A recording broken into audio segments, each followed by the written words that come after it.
નમસ્કાર,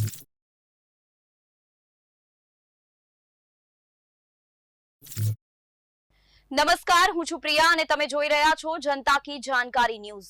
નજર કરીએ આજના સમાચારો। લખતર તાલુકામાંથી પસાર થતી વલ્લભીપુર શાખાની D2 કેનાલની યોગ્ય સાફસફાઈ કરવામાં આવે તેવી ખેડૂતોમાં ઉઠી માંગ।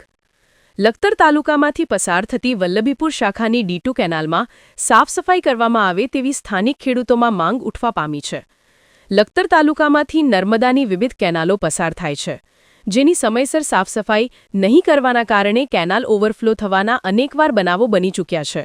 કેનાલના ઓવરફ્લો પાણી ખેડૂતોના ખેતરોમાં ઉભેલા મોલમાં ફરી વળે છે, જેમાં તંત્રની બેદરકારીના કારણે નિર્દોષ ખેડૂતો ભોગ બનતા હોય છે।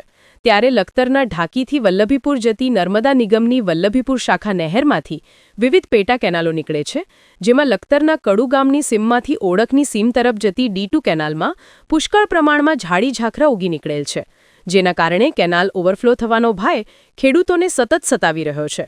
સાથે કેનાલની યોગ્ય મરામત નહીં કરવાના કારણે અનેક જગ્યાએ કેનાલમાં ગાબડા પડી ગયેલ છે, જેથી આ કેનાલની યોગ્ય સાફસફાઈ કરી મરામત કરવામાં આવે તેવી સ્થાનિક ખેડૂતોમાં માંગ ઉઠવા પામી છે। રિપોર્ટ જયેન્દ્રસિંહ ઝાલા। હું યશપાલસિંહ ઝાલા કડુ ગામમાંથી નીકળતી વલ્લભીપુર શાખાની D2 કેનાલમાં હાલમાં ઝાડી ઝાખરા બહુ મોટા પુષ્કળ પ્રમાણમાં ઉગી ગયા છે।